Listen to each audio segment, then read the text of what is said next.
BXB. It's in the game! Hello everybody, welcome to another BXB game review. My name is Cameron and today I am bringing you HEPH. This is a survival horror game that's set on a spaceship where you're some sort of space engineer sent to another ship where you've been infested with aliens and you have to hold off for several days until help arrives, fix things when they go wrong, kill the aliens that try and kill you. Now, when I had my first glimpse at this game, I thought it'd be quite an interesting survival horror game, somewhere in the lines of Dead Space, when it comes to the weapon crafting and the alien creatures that are on there, and it's got an added resource collection kind of style of gameplay on the side.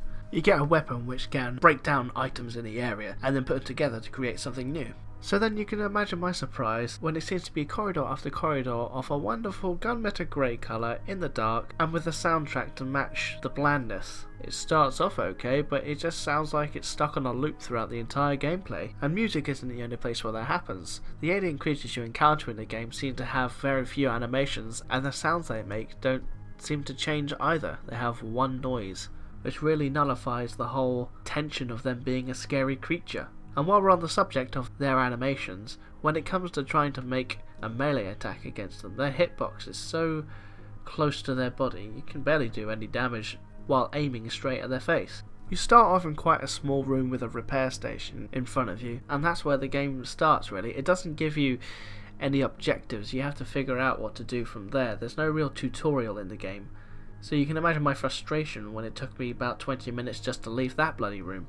There are certain areas in the game where you can go and see what is working and what needs fixing and what areas of the ship needs your attention. But it doesn't actually have that good an interactive map, so you can actually figure out which way you're going.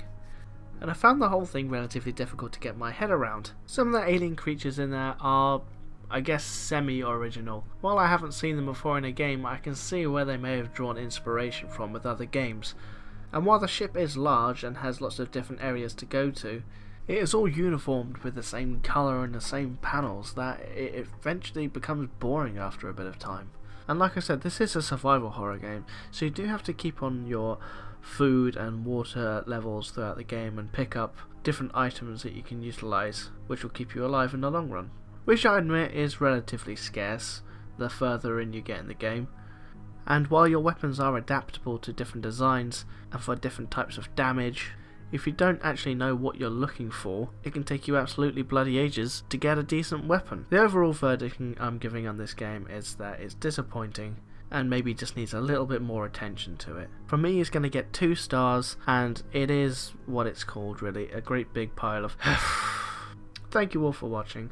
This has been another BXB game review. If you like our stuff, head on over to bxbgames.co.uk, and you can also follow us on Twitter at BXBGames. Thanks again, and I'll see you next time.